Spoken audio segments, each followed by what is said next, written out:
કે પૂતના કોણ છે? તો કહે છે કે પૂતના લોક બાલકની.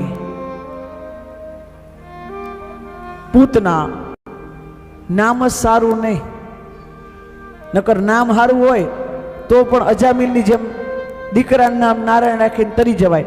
આ તો નામ જ સારું નહીં.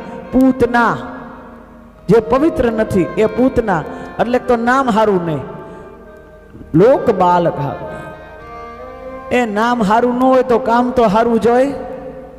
જેનું નામ ન સારું હોય એને પછી કામ સારા કરવાના હોય.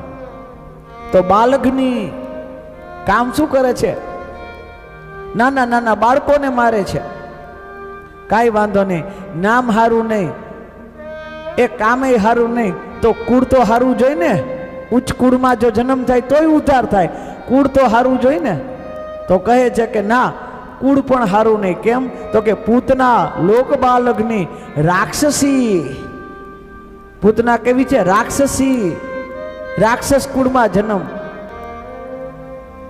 નામ સારું નહીં, કામ સારું નહીં, કુળ સારું નહીં, તો ભોજન તો સારું હોય ને.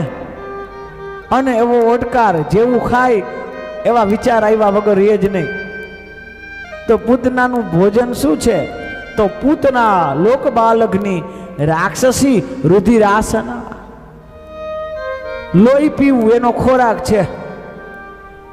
લોકોના લોહી પીવા એ જ પૂતનાનો ખોરાક છે.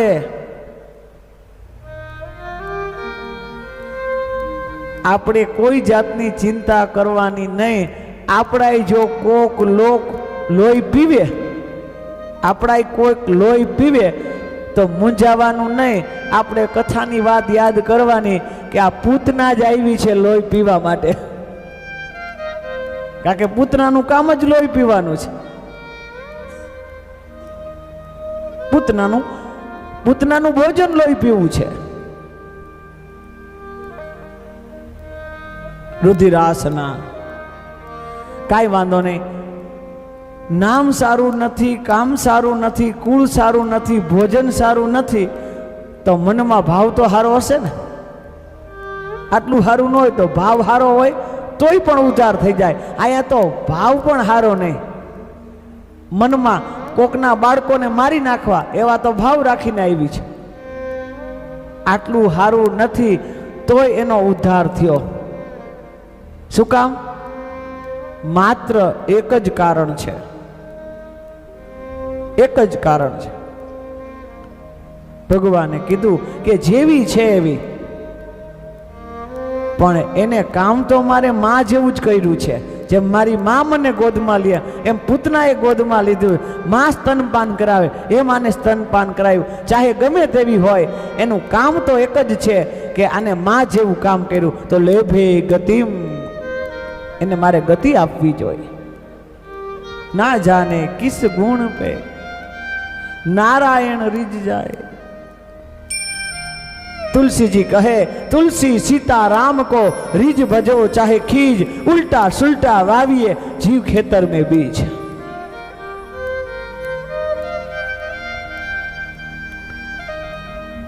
नीति नियम हाचा, पूजा में नीति नियम जोई हाचा, पण खाली नीति नियम में रहीमा पैसा न रहता.